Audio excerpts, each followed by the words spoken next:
It is the pan that's leaking because we isolated it by plugging up the drain and using buckets of water to fill it up. We know it's not the water supply. There is water, you know, it's definitely wet. That's why this is all darker right here. We can fix this. Yeah. We can fix it. It's not easy to do. What I propose, since we can still get this same tile, we'll take off this bottom row of tile, we'll take out all of the pebbles, the pan, take out the curb, clean it up real well, and go in with a new Revolutionary shower system. So that's the brand that we like to use. It's a little bit better product. New curb, new waterproofing, retile it, and retile that bottom row. Okay. And you should be good to go. Yeah. We'll get rocking, man, and hopefully have this fixed in a couple days here. All right, thank you very much. All right. I appreciate it. You got it, man. But I'm glad you're here to help. Thank All you. right. Appreciate You're welcome. it. Thank you very much. I made a line going all the way around, and I'm gonna use a grinder to cut this out first, and then we're gonna have to carefully chisel this last part out and save the Kerdi board that's behind this little piece right here. So on the bench we had to do this a little bit differently. Because there's no wood backing behind this, I assume this is a foam bench. I guess maybe I shouldn't assume that, but I'm gonna assume that because if it's not, I can repair it. But if this is a Schluter foam bench, well, I did my best to just sink the grinder in the depth of the tile because I didn't want to cut through the foam bench. And that's why I made these relief lines, because I'm trying to pry these tiles off without damaging the Kerdi bench behind it. That's one trick to removing tiles. The more score lines and the smaller pieces you can do, the easier it is to preserve the substrate underneath, whether that's like a heated floor or foam wallboard. The more of these score lines you can do, the better. I also scored the tile right up next to the grout joint, and then this tile should pop out. Cut that with the grinder.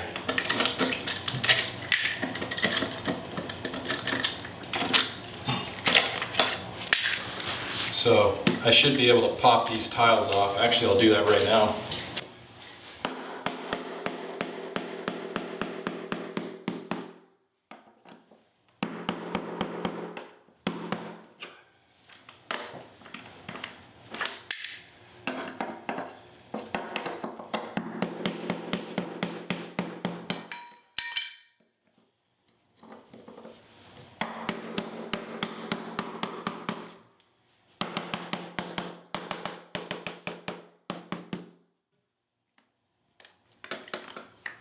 It is a Schluter foam bench, I'm pretty sure.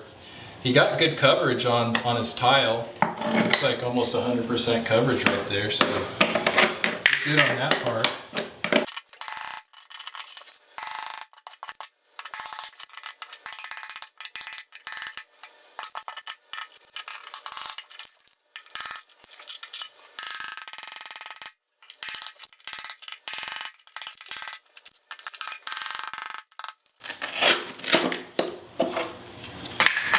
See, usually when the thin set peels off of the Kerdi board, it just takes the very top layer off. So yeah, we'll definitely have to cover this with another piece of sheet membrane.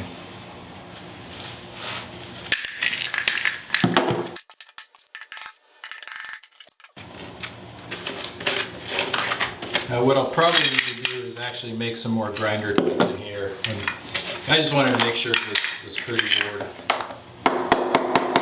so I don't want to bang up this foam too much. This paper here, look at this. This Kerdi board has gotten, you know, this shower's only been in for, it's been in for about a year, been used for about a year. And this Kerdi board, you can see it's wicked up. This is a preformed Kerdi bench, their triangle bench. Just tearing it out, a year old. There's so many things that happen with these Kerdi systems. Check it out. This is just like the paper. Kirk, is it focused on this? Will you check? Got it. So you can see how the water has just turned this paper on this Kerdi board. It's just junk. It's this really lightweight paper kind of stuff, and it's soaked all the way through it. And so water's wicking up the thin set, and the stuff is just kind of falling apart.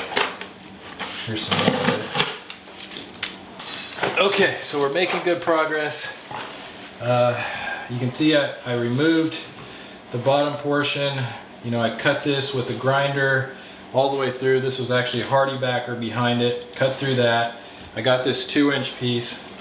And so what I'm going to try to do is gently remove this 2-inch piece. I've already taken my knife and went around the whole thing and scored along here with my razor blade. Because if you leave the grout in there, it could chip the tile above it, and it still could. I'm trying to just be as careful as I can. I don't want to tear out more tiles than I need to, so I'm just going to start tapping.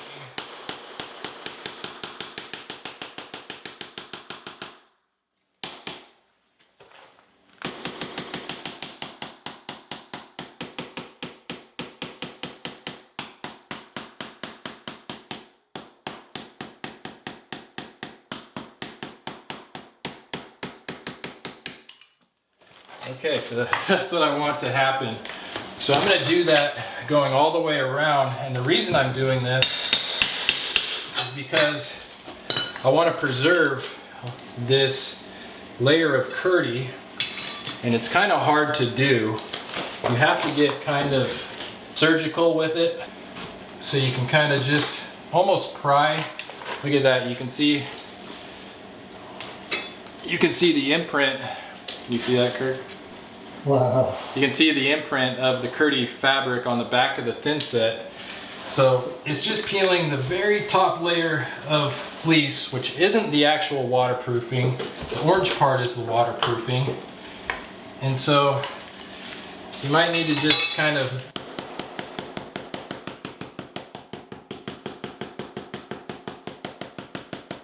do something like that and use your chisels to gently pry.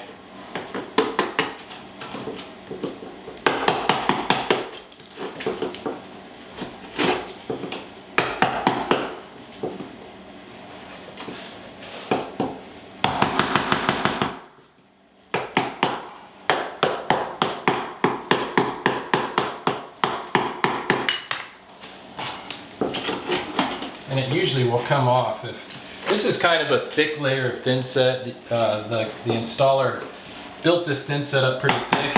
It usually comes off easier than this, but it's coming off.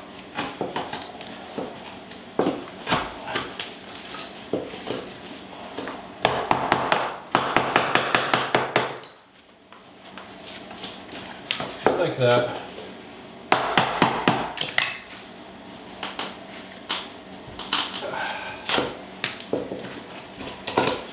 Just like that. You see his leveling clips are still in here.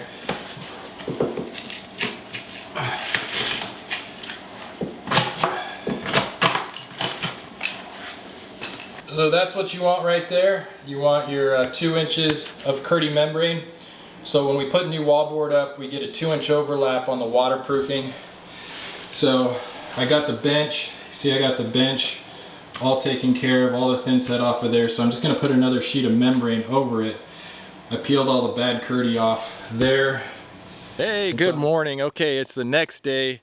We got the demo all done. It's a beautiful morning, day 2 of this project here. We're here in Arroyo Grande, California, which is about a 5-hour drive from my home in Sacramento.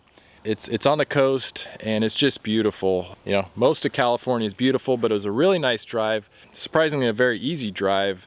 Well, Kirk drove, but I rode passenger and it seemed like it went by really quick. I-5 is just like a straight shot down the Central Valley, but there's still like rolling hills. And what's nice is we've had a ton of rain lately. I mean, we've had kind of record rainfall and all the hills are green.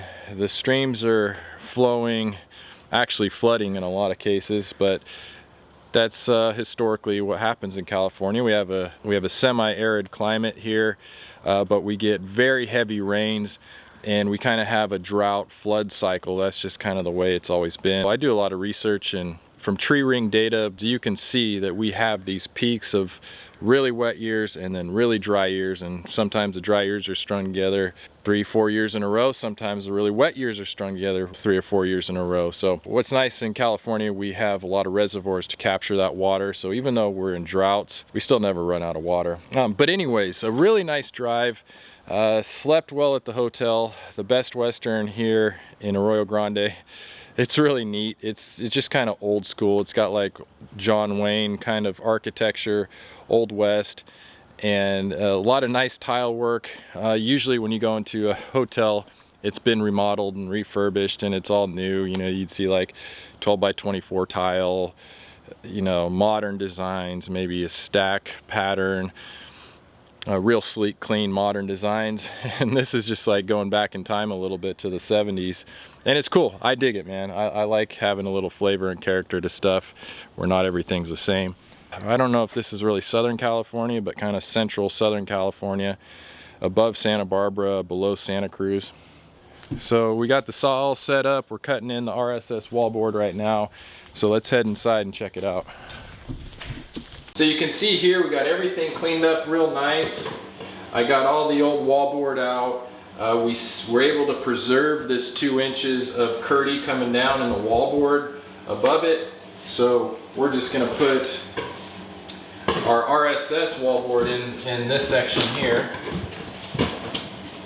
Get our wallboard in just like so, and then that's why it was important to leave this 2 inches, because we're gonna be able to tie in with our RSS band and put over this to make a really good waterproof connection.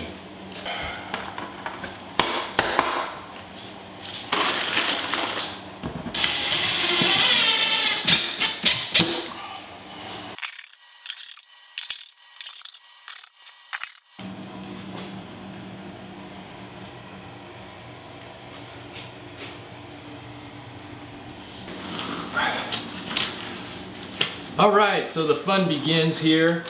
Kirk's out there mixing up a batch of speed set. Got the foam pan cut to the dimensions that I need.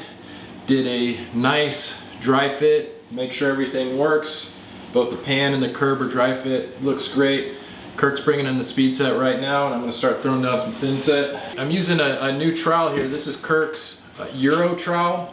It's got like a 5/8 V and a 1/4 inch V or a 3/8 V, something like that, but that's what it looks like. I think it puts down the same amount of material as a 1/2 inch by 1/2 inch square notch that I usually use, but the ridges are tighter, so you don't have to worry so much about collapsing everything. We're going for full coverage on this.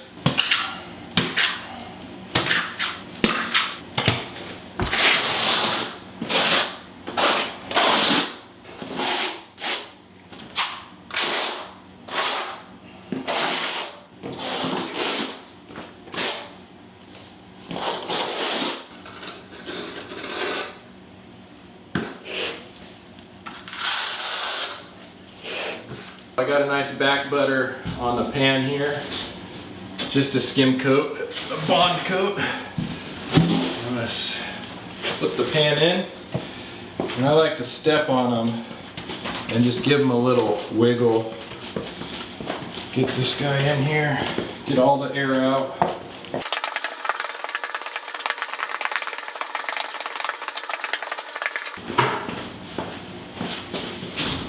There we go. Pan is in here good. Time for the curb. And check out these curbs. They are 100% solid foam.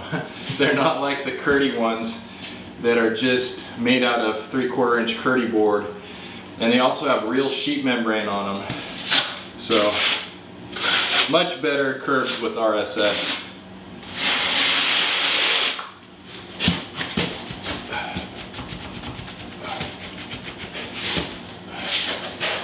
I like to use a level when I'm putting these curbs in to see where we're at.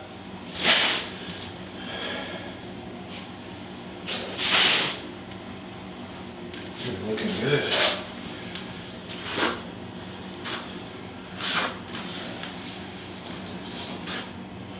Okay.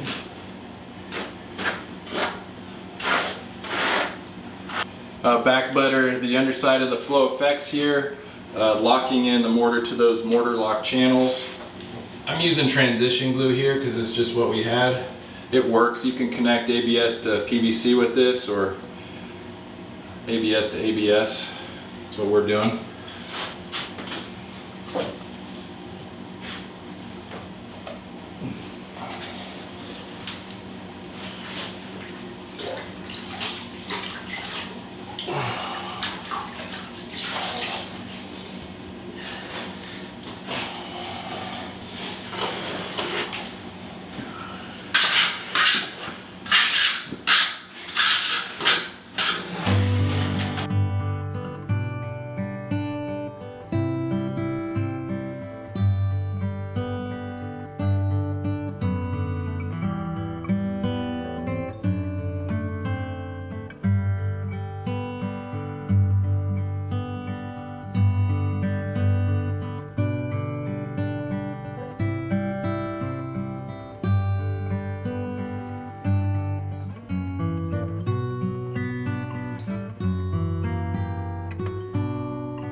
So now that we're done with installing all the preformed corners and the banding, this shower is ready to go. It's 100% waterproof.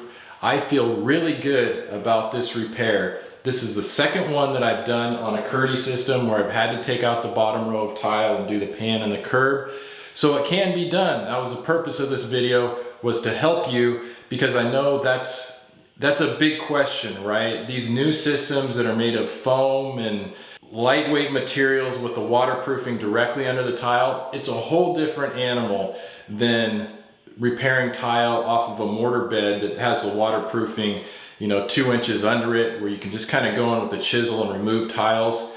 The stuff on foam and the surface waterproofing is really tricky, but I wanted to make this video to let you know that you can do it. So we came in last night, we put in about 5 or 6 hours to remove everything, and that took a little bit longer because when I'm shooting video, it does take a little bit longer. And I kind of did like a forensic dissection of the shower. So that did take longer. And if you want to see that video on why this Kerdi shower failed, I'm going to put a video up right here in a minute and you can click on and check it out. I'll also put the link in the description because it's a really interesting video. But I know these Kerdi showers do have problems when they're not installed correctly. So you can do a repair without tearing off the whole thing. So we put in 5 or 6 hours last night to tear it out. And today it's 1:30. We started at 7:30. Took about an hour lunch, kind of drove down to the hardware store, went to Taco Bell, took our time. So I don't know, that's another 4 or 5 hours. We have it ready for tile. And now all that's left is to install the tile.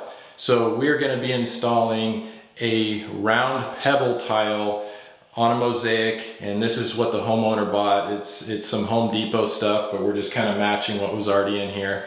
So this is just a round river rock pebble we're going to put down, and then we just got to put up that bottom row of tile. Luckily, they still had the same tile from over a year ago when he originally did this, so that was really nice that Home Depot still had the tile in stock. It might not be a perfect dye-lot match, but it'll be fine for this repair. So we just need to cut those tiles, place them up there, and so that should fill out the rest of the day. Probably take us another 3 or 4 hours, and then just grout it in the morning and head home back to Sacramento. but it is a ton less work than ripping out the whole thing. That would have been like at least a week-long job, maybe even a little bit longer. So this repair, we could do it in a little over 2 days. They do have a newborn baby. It's like 4 months old, so it's really hard to be without a shower. So we got it fixed for them. And that brings up another point. If you have a shower that is failing miserably, it's falling apart, go ahead and shoot me a submission at tilecoach.com. That's the best way to get a hold of me. Send me some pictures, and you never know, maybe it'll work out where I can come out and make a video on your shower. But for this one, it was really cool that we were able to drive down and not only help him out, get a fast turnaround on his repair, but it's also going to help you guys watching to learn how to fix these things, and also diagnose the problems. So again, I'll put that video up right here so you can see it. And before I go, I love you. I love being your tile coach, and we'll see you on the next video.